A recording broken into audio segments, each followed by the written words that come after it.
I used to have a friend. Bible studies aren't going to be today, so let's get past that. Okay. Actually, something that I'm really proud of is, so where I work, I built an inventory system. I completed inventory with the help of my brother, of course. But at the same time, I completed a form for the individual. And from there, you just fill out the form and it automatically tracks the data. I have it in a spreadsheet. So that's super cool. That's something I'm super proud of. First time I've ever done that. So yeah, it makes inventory so much easier for the future years to come. Anyway, I've also been clearing up a little other things too. So hence why I didn't read the Bible this time around, because I'm just trying to clear up my schedule, make more space for myself to do other things. So let's talk about reciprocation. Let's talk about what it looks like, what it feels like, and when we don't feel the presence of it. I would actually prefer to say, and in the absence of it.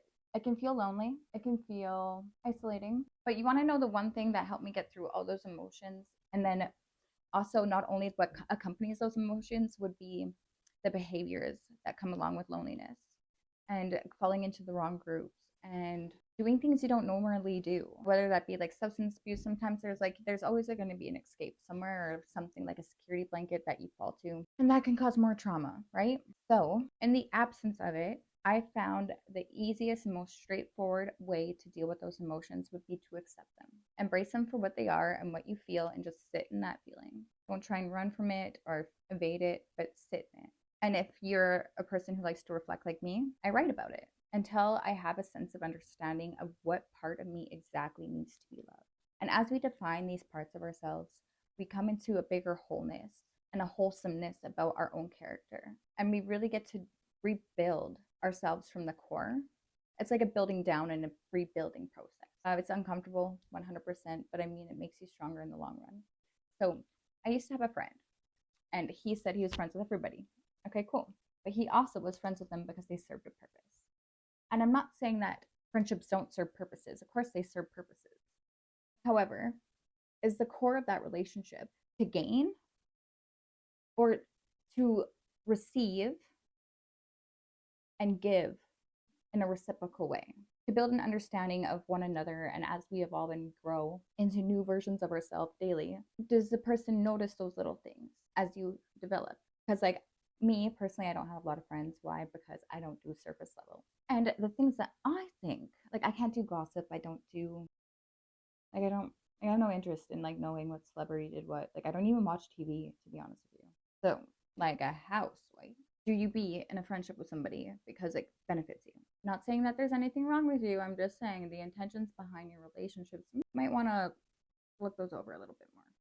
So, or like a friend of mine that used to only be friends with people that drove nice cars because he wanted to be seen in nice cars. Like a housewife. I don't give a fuck what you drive, what you wear, how much money you got, what your bank account balance is. If you're a fucking dick and I don't get along with you, cut.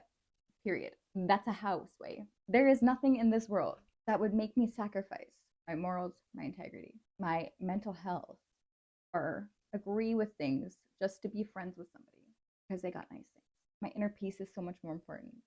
So let's talk about what it means to reciprocate. Okay. If you find yourself in a dynamic where you're struggling, you and your partner, like you and a friend, are not able to see eye to eye. Okay, so like let's break it down here. What is the argument over? Let's take it more bird's eye view. What is the general concept? Like, so you have a argument over, you have context of an argument, okay? The context of the argument will relate to a general genre of problems. Okay, so go up to that general genre of problems and now look bird's eye view. Like, take yourself out of it. Okay, this isn't anything to do. You're no longer a part of this context. You're in the genre view. Okay, the theme of the argument. So in that theme, what life lessons do you know already that relate to that theme? What emotions have you experienced in that theme? Now, have any of those emotions ever been misplaced? Okay, cool. So now look at the context of the argument and take what you've experienced, whether it be misplacements, whether it be life lessons, whether it be misunderstandings, like start to like narrow it down by knocking those out one by one. Okay, it's not that, it's not that, it's not that. We're both clear on the same page there. Okay, so like you're denomination, right? And or research it. You can research the theme, what falls within that theme for self-healing. Like what could this relate to? If there's a theme of aggravation in my tone daily, what could that stem from? What does that theme have to do, and how is it manifesting into my daily interactions in the context of those interactions, right? So, and if you can reciprocate with yourself that way, you can most, like at the same time as you doing that for yourself, you have to understand the other person, because if you don't feel understood, it's because you're not, usually 9 times out of 10, understanding.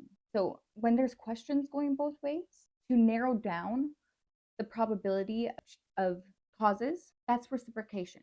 But when you're throwing, one person is throwing out probability of causes and there's no narrowing down of the scenarios, then there's no understanding being reciprocated between two people. I think I explained that properly. Better to do it in real time. Anyway, if you have any questions, let me know, and I'll catch you guys on the next.